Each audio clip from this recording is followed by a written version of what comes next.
बिस्मिल्लाहिर्रहमानिर्रहीम। अस्सलामुअलैकुम। Welcome back to my channel. कैसे हैं आप सब? अल्लाह ताला हम सब को अपने हिफ्ज़ व अमान में रखे, आमीन। व्यूवर्स, आज मैं आपके साथ शेयर करूंगी करेले बनाने की बहुत ही आसान और सिंपल सी रेसिपी। बहुत जल्दी बनकर तैयार हो जाती है। अगर आपने इस तरीके से ये रेसिपी नहीं बनाई है तो आप एक बार ज़रूर ट्राई कीजिएगा।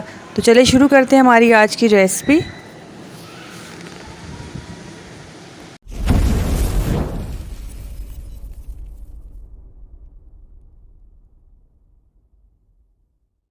यहाँ पर व्यूवर्स मैंने आधा किलो के करीब करेले ले लिए हैं और अब इनको मैं छील कर इनके अंदर से बीज निकाल कर इनको एक ही शेप में कट कर लूँगी।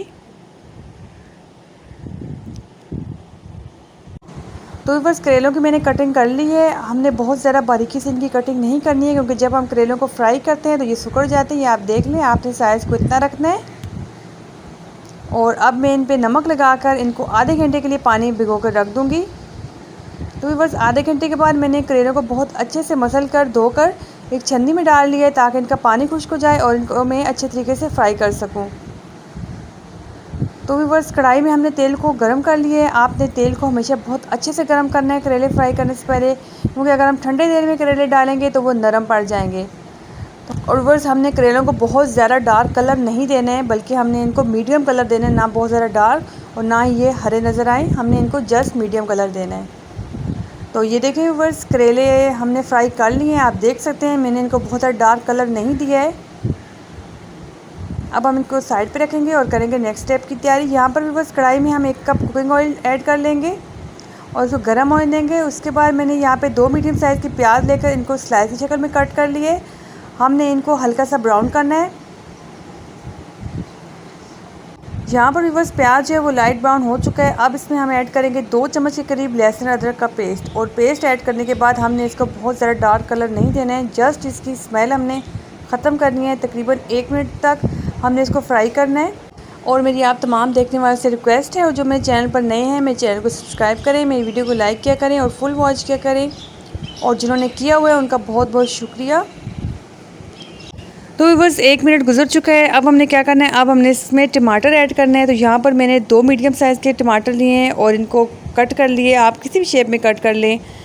तो हम इसमें टमाटर ऐड कर लेंगे और इनकी तकरीबन अगेन 1 मिनट तक भुनाई करेंगे जब तक कि ये नरम नहीं पड़ जाते हैं। जब ये नरम पड़ जाएंगे तो तब हम इसमें ड्राई मसाले ऐड करेंगे। तो व्यूअर्स अब हम इसमें ड्राई मसाले ऐड करेंगे। 1 चम्मच के करीब नमक, 1.5 चम्मच लाल मिर्च पाउडर, आधी चम्मच हल्दी पाउडर और 1 चम्मच धनिया पाउडर। इसके अलावा व्यूअर्स मैं इसमें ड्राई मसाले ऐड नहीं करूँगी। अगर आप स्पाइसेस का इस्तेमाल ज़्यादा करते हैं तो आप जो लाल मिर्च पाउडर की मिक़दार है वो आप ज़्यादा कर सकते हैं। तो मसाले ऐड करने के बाद हमने इसकी बहुत अच्छे से भुनाई करनी है ताकि जो मसालों का टेस्ट है वो अच्छे से मिक्स हो जाए, टमाटर है जो गल जाएँ और जिसमें मौजूद पानी है वो भी खुश्क हो जाए। तो ये देखिए व्यूअर्स, मसाला जो है वो रेडी हो चुका है। आप देख सकते हैं ऑयल सेपरेट हो चुका है, बहुत अच्छी सी खुशबू आ रही है और मसाला बिल्कुल रेडी है। तो इस पॉइंट पर मैं इसमें हरी मिर्चें भी ऐड कर लूँगी। कुछ को हम कट कर लेंगे, कुछ हम साबुत रखेंगे और साथ ही हमने जो करेले फ्राई करके रखे थे वो भी इसमें ऐड कर लेंगे। तो करेले ऐड करने के बाद हमने वो चम्मच को बहुत ज़्यादा नहीं चलाना है इसमें, जस्ट हमने करेलों को अच्छे से मिक्स करना है और करेले मिक्स करने के बाद हमने इसको दम पे रख देना है। इस पॉइंट पर आप नमक टेस्ट कर सकते हैं, अगर कम हो तो आपने इसको अपने हिसाब से बराबर कर लेना है। तो फिर करेलों को मैंने मसाले के अंदर बहुत अच्छी तरीके से मिक्स कर लिया। अब मैं फ्लेम को बहुत ही लो कर दूंगी और इसको 3 से 4 मिनट तक दम पे रख दूंगी। फिर मैं आपको इसको डिश आउट करके दिखाती हूँ। तो माशाल्लाह से व्यूअर्स आप देख सकते हैं करेले जो है वो टूटे नहीं हैं, चिपके नहीं हैं। आप देख सकते हैं बहुत अच्छे लग रहे हैं देखने में और खाने में तो बहुत ही मज़ेदार है। बहुत जल्दी बन जाती है ये रेसिपी, आपने भी ज़रूर ट्राई करनी है। और जाते जाते चैनल को सब्सक्राइब कर दीजिएगा। नेक्स्ट रेसिपी तक के लिए अल्लाह हाफिज़।